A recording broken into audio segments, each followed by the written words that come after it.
Beleza, aqui a gente inicia a nossa entrega da fase 4. Inicialmente pela leitura do desafio, né? A gente está com o PDF aqui do Tech Challenge, onde o problema era criar uma arquitetura com microserviço, né? Já expandindo o que a gente já havia feito das fases anteriores. Agora a gente fazendo a parte da integração com Kubernetes. Então, nesses objetivos, a gente fez a orquestração, né, com Kubernetes, escalabilidade e resiliência, usando também o Replica Sets, o Deployment Services, gerenciamento de configuração de dados, e na parte de requisitos técnicos, os pods, rótulos e anotações, também Service e Config Map, escalabilidade com Replica Sets e Deployment, e armazenamento de dados com volumes. E vamos partir agora para a questão da forma da entrega. A gente vai mostrar o código-fonte e fazer o vídeo agora demonstrando todos esses detalhes. Beleza, vamos inicialmente mostrar o desenho da nossa arquitetura. Vou puxar a imagem aqui para a tela. Nossa arquitetura é composta da seguinte maneira, né? A gente possui 4 APIs, de cadastrar, atualizar, deletar e a própria leitura. A gente tem um RabbitMQ fazendo a parte da fila, que essas APIs enviam os dados para essa fila. E temos 3 workers, que é o de cadastrar, atualizar e deletar, consumindo desta fila. E o banco de dados, o MongoDB, que a gente também vai estar persistindo ele aqui no Kubernetes. Temos também a parte de métricas, a gente utiliza o Prometheus para a captação das informações e o Grafana para a exibição dessas informações. Beleza, prosseguindo agora. A gente tem aqui, vou puxar alguns comandos que é importante mostrar aqui, que a gente utilizou nesse desafio. Então a gente faz, né, através do CMD ali, a parte do Docker Login, a gente faz o build da imagem, a gente está usando aqui sempre a imagem de latest, né? Então temos aqui as imagens das APIs, que é Create, Delete, Update e Read. Temos também a questão aqui dos workers, com essas imagens criadas. Temos também a parte aqui alguns comandos, né, para poder fazer, atualizar o deployment no Kubernetes. Ou a opção aqui de fazer esse outro comando aqui, para poder fazer o update. Tem a questão de comandos para aplicar o manifesto, né, esse aqui é o exemplo do service.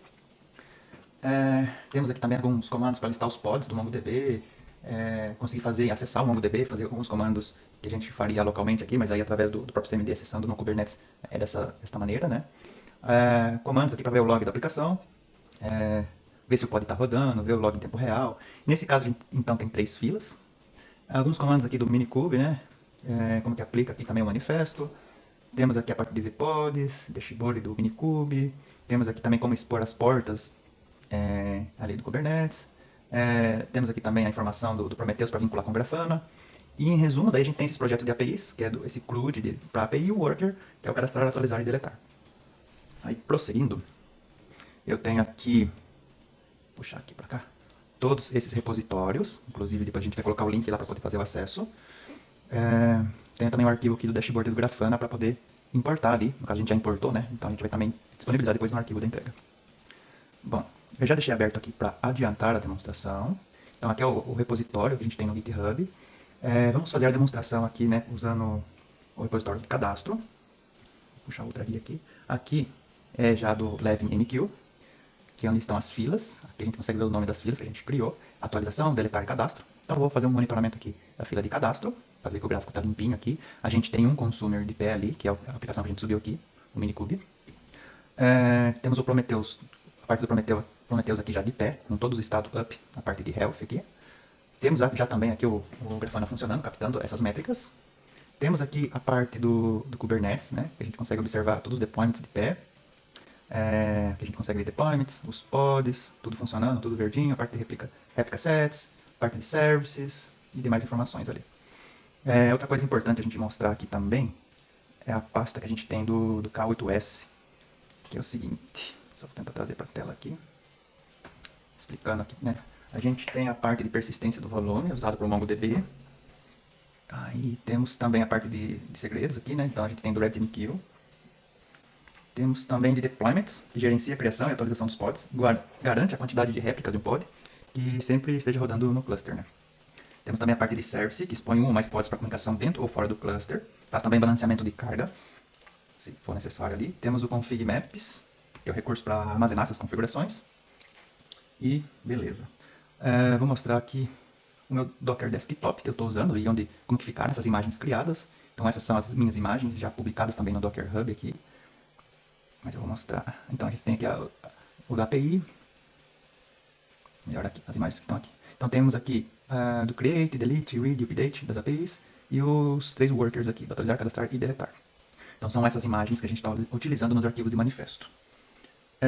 Beleza, voltando então para a parte aqui das filas, né?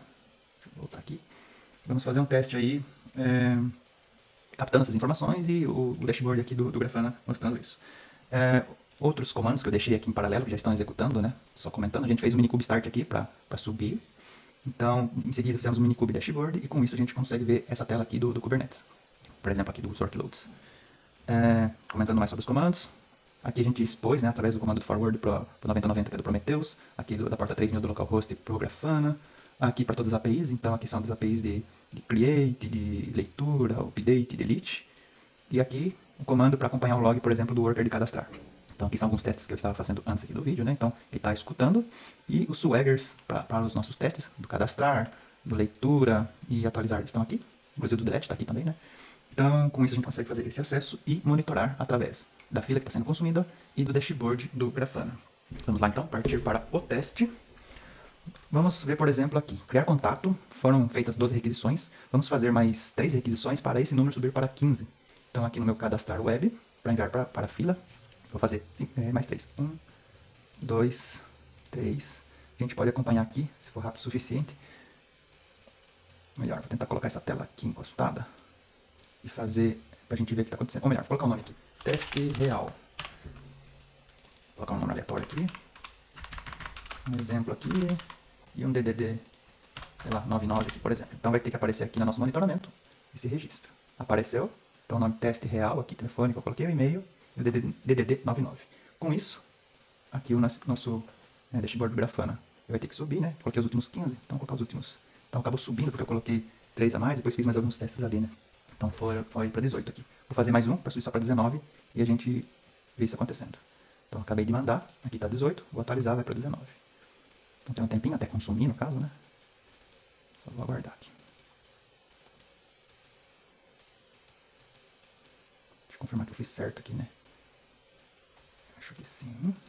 Isso, tem um tempinho só para atualizar e captar, enfim, trazer para o dashboard. Então, ok. Beleza, vamos fazer um teste agora do obter todos, né? Então, nosso Grafana aqui não tem do obter todos, vou fazer do obter por DDD. Tá 28, obter por DDD. Vou colocar mais um para ir para 29 lá, né? Então ele trouxe os registros aqui, todos com DDD 11, e 28 aqui, vai ter que ir para 29. Ok. As métricas aqui, elas se consolidam através da contagem de requisições, latência, e aqui também temos aqui para cada cor, para cada método que a gente utiliza. Então o verdinho aqui é do create, amarelo delete, azul read, o laranjinho aqui do update. E aqui também temos isso para uso do CPU. Bom, com isso, acho que já ficou ok, né? A gente viu o consumo da fila aqui, inclusive que a gente fez os testes aqui, ó, do cadastrar, ele mostra aqui no gráfico. Vou colocar até mais um para mostrar novamente aqui. Fazer algumas requisições aqui. Só pra gente ver ali na parte do RapidMQ isso sendo mostrado em gráfico também. Então, ó, acabei de criar aqui, ele criou o gráfico aqui também, essa requisição acontecendo. Então esse consumer que está aparecendo aqui é do nosso consumo da nossa aplicação que está sendo feita.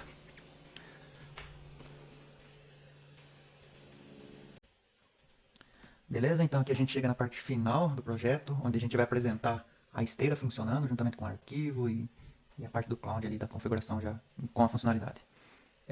Bom, aqui a gente tem um exemplo do Swagger publicado, né, já na parte do Azure com namespace resolvido aqui praticamente. Aqui temos o repositório, né, a gente tem um grupo de repositório. Pegando o exemplo aqui do cadastro, vamos abrir o arquivo, né. Onde mesmo, Rafael, que fica o... Actions. Exato. Fica no canto. E aqui no Esse é o arquivo do fluxo de trabalho, né, do workflow, onde está registrado todos os passos a passos que vão ser aplicados no momento onde é feito um push na page main, né.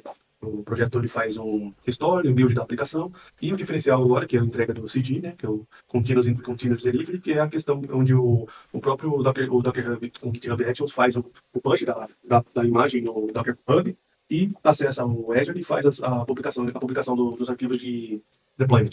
Essa configuração do arquivo de CI/CD aqui no GitHub é feito via as credenciais do repositório. Então a gente tem as credenciais do repositório. Abre aí pra gente, por favor, no parte do secret, na outra tela. Não, é isso. Aqui. Isso. Aqui a gente tem as secrets do repositório, né? Então aqui a gente tem as informações-chave para poder acessar e fazer o push no Docker Hub. E também fazer o acesso no Azure. Então agora a gente vai evidenciar que esse arquivo está sendo de fato aplicado sempre quando é feito um push na page main. Então a gente vai alterar uma informação na tela do Swagger para que possa ser visível essa alteração. A gente vai alterar a descrição da API via aplicação, solução do Visual Studio, e depois que for fizer o push e disparar o arquivo CSD, a gente vai ver todo esse fluxo sendo executado. Perfeito. Pode fazer, só mostra ali pra gente ali isso. Isso. Hoje tem essa mensagem enviada no contato para a fila de cadastro corrigido, em tempo real. A ideia aqui é a gente alterar essa mensagem e só o fato da gente fazer o push, ele vai fazer todo o passo a passo que descrevemos anteriormente. Né? Ele vai atualizar a imagem no Docker Hub e vai acessar o Azure, ele vai substituir o arquivo vai atualizar o arquivo de deployment para ele poder executar, ele puxar a imagem atualizada do Docker Hub. Beleza, vou colocar um comentário de final, a gente consegue daí acompanhar na esteira lá. Aqui ele vai pedir minha credencial. Beleza, já aceitei. Fez o push. E aqui, vamos correr para acompanhar aqui. Beleza, pegou o comentário. Acessando aqui, vamos acessar dentro do que está acontecendo no deploy. E faz todo aquele passo a passo que o Rafael já havia comentado, só que aqui a gente faz acompanhando de fato.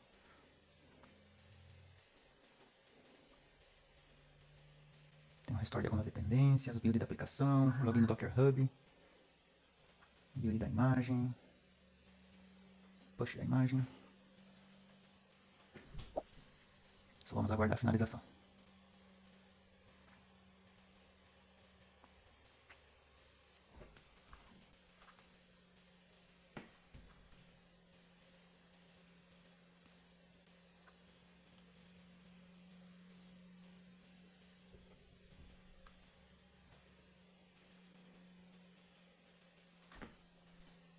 Inclusive, temos a pastinha, né, dos manifestos aqui também no repositório, acho que vale mostrar aqui, né, Rafael? Isso é uma informação importante, né?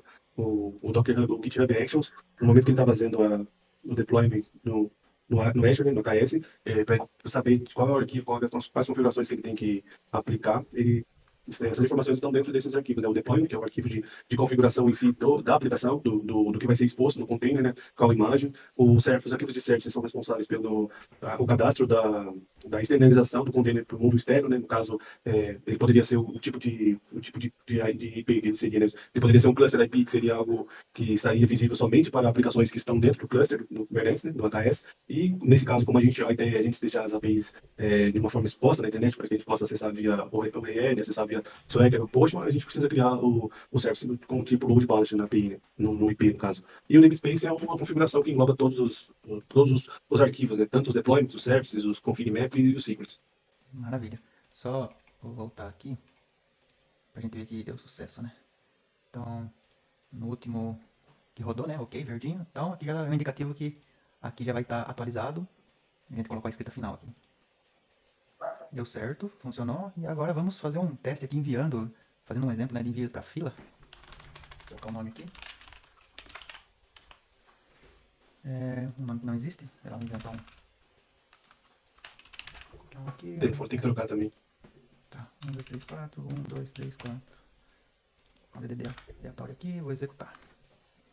Então aqui o esperado 200, foi sucesso. Então ele tem um retorno até do ID e a data de criação que foi já enviado para a fila.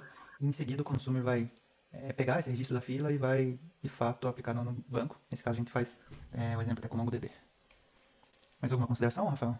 A parte do... Acho que é importante a gente mostrar o cluster agora no portal do Azure, né? Tá, então seria do Kleber já, né? Sim. Bom, aqui já tá ok a gravação, então vou tentar mudar a tela só. Beleza, aqui continua gravando, vou colocar em tela cheia e podemos prosseguir. Então aqui a gente está no cluster do Kubernetes. Se a gente vier aqui no Workloads, a gente vai conseguir ver nossos deployments. O cliente API, Elite, Grafana, os bancos de dados, o update, nossos ordens. Todo do namespace fase 4 ali, ó. Inclusive é o que agrupa lá. Tudo agrupado no passo 4 do namespace, todos rodando. Usando os pods. Da mesma maneira, sobre todos, né? Elite API, Grafana, os workers. Tudo do nosso namespace fase 4 e tudo do Replica 7 rodando e funcionando. Exato. Bom, só não esquecendo também, né, na parte do MongoDB, né, Rafael? Isso. Parte de volumes aí, se quiser prosseguir com... Um dos requisitos que consta na solicitação proposta pela FIAP é o armazenamento de dados com volumes, né? Então aqui a gente tem o nosso container do MongoDB, onde tem, referenciando aqui o pod do Mongo, né? Então, se a gente acessar aqui os containers, na aba de volumes tem os volumes criados, né, do tipo persistent volume claim, que é uma maneira de que os dados não sejam excluídos no momento em que o pod é deletado ou recriado, né? Então, esses dados estarão sempre no disco do cluster onde o container está hospedado, né? No caso, quando está no Azure, ele vai estar no Azure. Se fosse uma aplicação local, esses dados estariam no disco local do servidor onde está aplicado. É só um detalhe que faltou a gente falar, que é interessante para a nossa entrega. Perfeito. Então aqui a gente finaliza a nossa entrega.